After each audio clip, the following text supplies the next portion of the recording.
Pernah gak sih kalian pengen bilang ini lebih bagus daripada itu? Atau dia yang paling keren?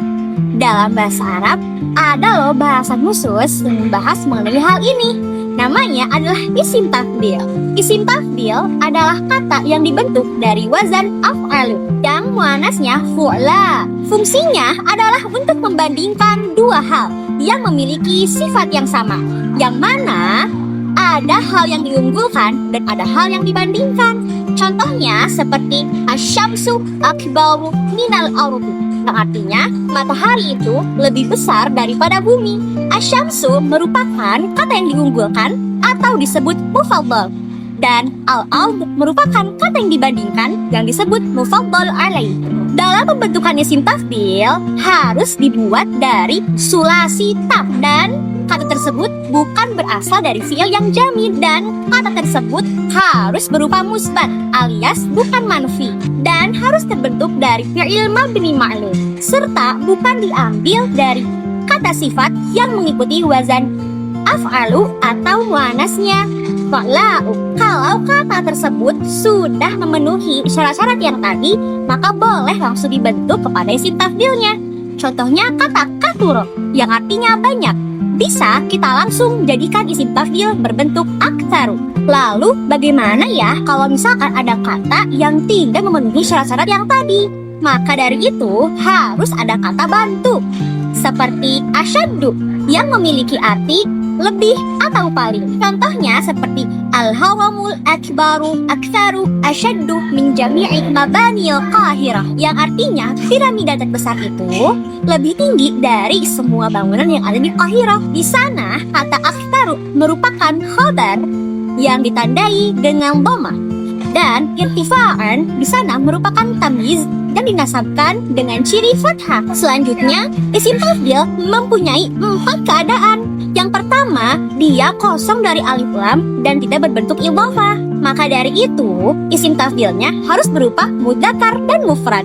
Contohnya, ana asra'u minal qitar, aku lebih cepat daripada kereta. Yang kedua, ma'rifah kepada alif lam. Nah, kalau dalam keadaan ini dia harus mengikuti kepada apa yang disifatinya. Contohnya al-akhul akbaru dzakiyun, saudara laki-laki yang besar kecerdasannya.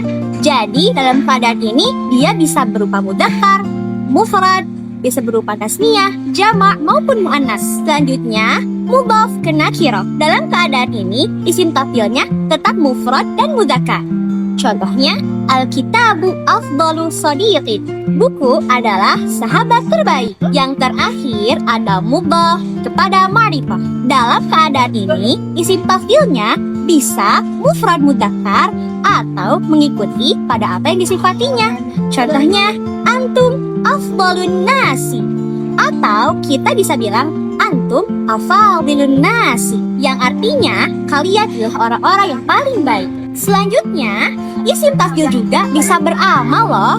Dia bisa merofakan isim dhamir mustatir dan juga isim dhahir. Contoh yang dapat merofakan isim dhamir mustatir, ana asra'u minal qitar.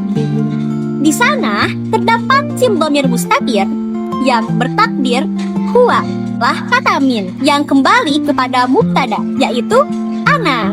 Juga isim tafdil bisa merofakan isim dhahir. Akan tetapi ada syarat-syarat yang perlu kita lakukan. Yang pertama, sebelum isim tafdilnya harus didahului oleh nafi atau kata penolakan ataupun istifham, kata pertanyaan. Contohnya seperti ma min ardin ajwadu fihal qutlu minhu fi ardi Misra. Kenapa sih hal ini disahkan? Karena kalau kita kembalikan kepada kata fi'ilnya, kalimat tersebut masih dianggap benar dan nyambung. Jadi kalau kita bilang ma min ardin yajudu fihal qutlu min ardi Misra, itu juga masih nyambung. Maka dari itu isim tafdil dari kata ajwadu di sini bisa beramal. Juga karena sebelumnya ada apa? Yap, betul, ada haraf nafi berupa ma.